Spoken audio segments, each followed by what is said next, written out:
குறைய எடுத்துக்கின அந்த விழுப்புரம் கோட்டைக்கு போனாலும் குறைய தீர்ப்பாருண்டா உன்னை குனிய வச்சு பாருண்டா அந்த கள்ளி மரத்தோரம்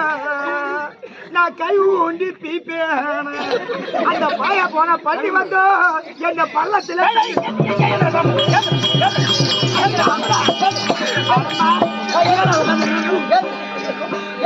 அவன உட்காந்தா